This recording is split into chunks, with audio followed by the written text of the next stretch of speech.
Hey guys, it's Jennifer from Live, Laugh, Love to Read. Today I'm doing a book review on 11/22/63 by Stephen King. Woo! So what do I say about this book? 5 stars. 5 stars. Yeah, 5 stars. So this book, somebody put this big old chunk of a book in my little free library. They donated it. And I hadn't read it yet. So I was like, I think I might read that. Well, my sister was reading it from the library on an ebook, and it went back before she could finish it, and she said, do you happen to have this book? And I was like, actually, I do. Someone just donated it. She's like, oh, I need it. I was like, okay. So I gave it to her. And that's been quite a few months ago. Well, she just gave it back, and I was like, I'm going to read that. So I started reading it, and I got about right, maybe here. Ooh, about right there. And I was like, oh my gosh, this book is so heavy. It's hurting my hands really bad. I have really bad nerve damage in my hands from several surgeries and such. Anyway, so I thought, okay, I'm going to look and see if I can read it on my Kindle, because that would be so much better. So I go on both library sites that I belong to, and they don't have it for my Kindle. They were all out.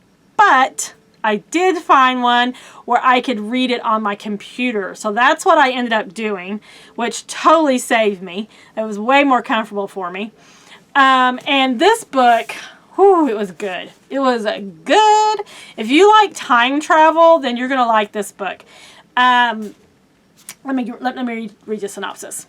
It says, a high school English teacher in a Maine town, Jake Epping, is stunned by a gruesome, enthralling essay penned by one of his GED students, janitor Harry Dunning. 50 years ago, Harry somehow survived his father's sledgehammer slaughter of his entire family. But an even more bizarre secret comes to light when the owner of the local diner enlists Jake on the mission that has become his obsession: to prevent the Kennedy assassination.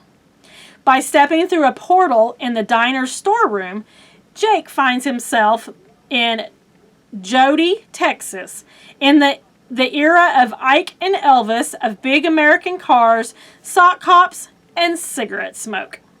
But all turns in the road lead to a troubled loner named Lee Harvey Oswald. History is about to be rewritten and become heart-stoppingly suspenseful. Dun-dun.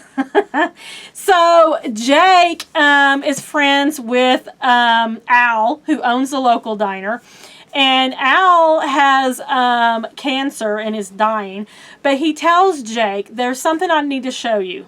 So he comes over to the diner. They go in the storage room. And he's like, there's a portal that goes into 1958. And he said, I've been there quite a few times, and I have this big notebook that I've been keeping of, I've been following Oswald through the years. And because when you go through the portal, you go on the same day every time. It's in 1958. And so Al tells him, when you go into the back in the past, days or years can go by, but when you come back, it's only 2 minutes. Yeah. So if you stay there, you're actually going to age while you're there. So he has lung cancer. He wants Jake to take over the mission of stopping Oswald from killing President Kennedy. So there's a couple of experiments that they want to run. Al says, okay, I went over and I saved this lady from getting shot and getting paralyzed. Because like right now in the regular time, she's in a wheelchair. But I actually went back and to 1958, and I stopped it was a hunting accident. I stopped it, and now she's not in a wheelchair. But every time I go back, it resets. So Jake agrees to do it, and he has his own experiment that he wants to do first, and that is his GED student that's the janitor of the school. He wrote this essay about his father killing everybody in his family except for him, and he walks with a really bad limp and all this, and so Jake's like, okay, I'm going to go back and see if I can stop that, and he actually does. Yeah. So this is a really big book. How many, let's see how many pages it has. 1,080, no wait, that's the afterword. Hang on. 1,080 pages. 1,080 pages. This book was so good. I was in it. Jake goes back to 1958. He's become George Amberstrom, I think is how you say his name. That's who he has become in 1958. He actually stays there for quite a few years. But he decides he doesn't want to live in Dallas or Fort Worth, which is where he is following Lee Harvey Oswald's life, because he knows he has all these notes from Al that had followed him for all those years. So he had all his notes. And so he gets an apartment. It's a very intricate operation. He's following him. He gets an apartment by his. He sets up bugs in their lamps so he can hear stuff. I mean, it's a whole big operation. But what he decides is he doesn't want to live in Dallas. He doesn't like Dallas. He doesn't. It's just not feeling it. So he moves to a little town called Jody, Texas. Jody or Jolie? I thought it was Jody.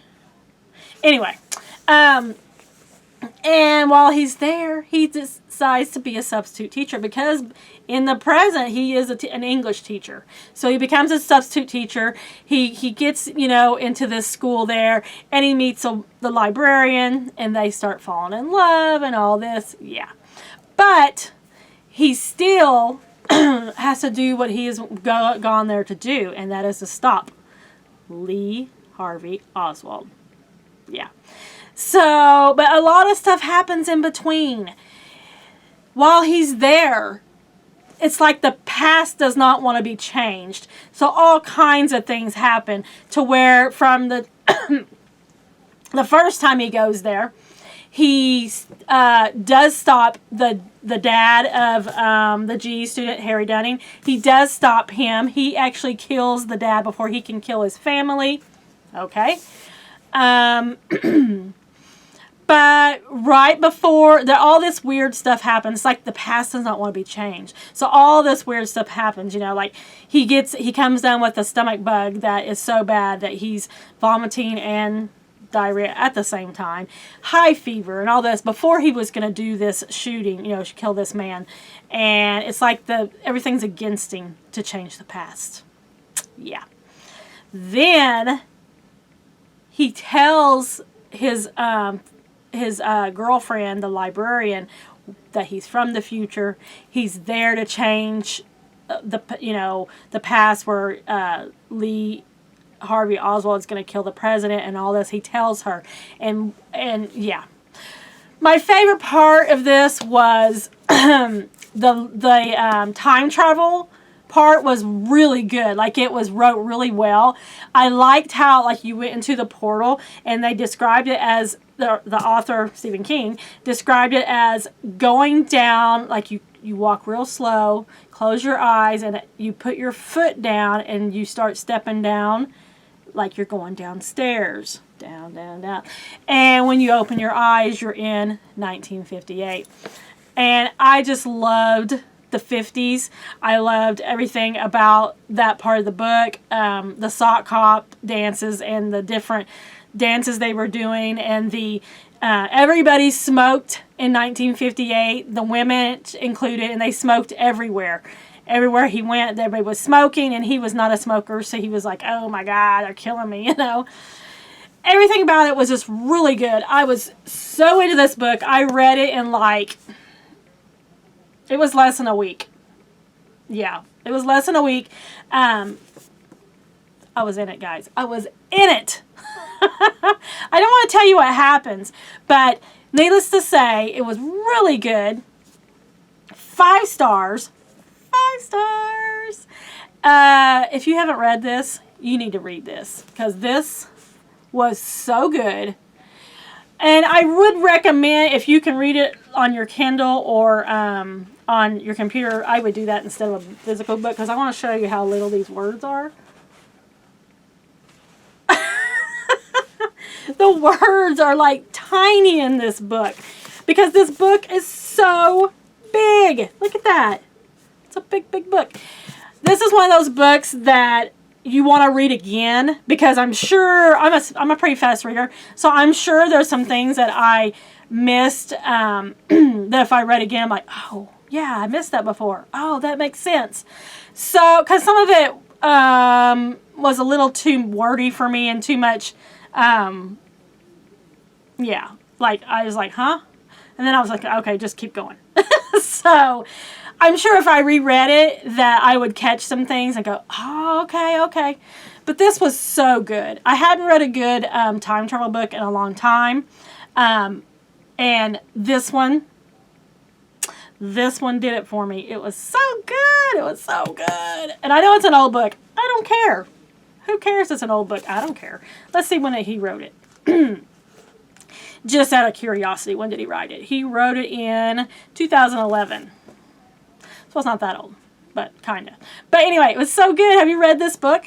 If you've read this, let me know in the comment section what you thought, and let's talk about it. Because OMG, this was good. This is a keeper.